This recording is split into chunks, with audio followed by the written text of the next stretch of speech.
রাত তখন 2:30। মেডিকেল রাতে ডিউটি করছিলাম একা।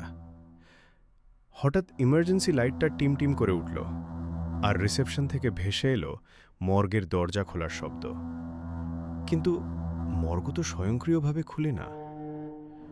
আমি ধীরে ধীরে নামলাম বেসমেন্টে।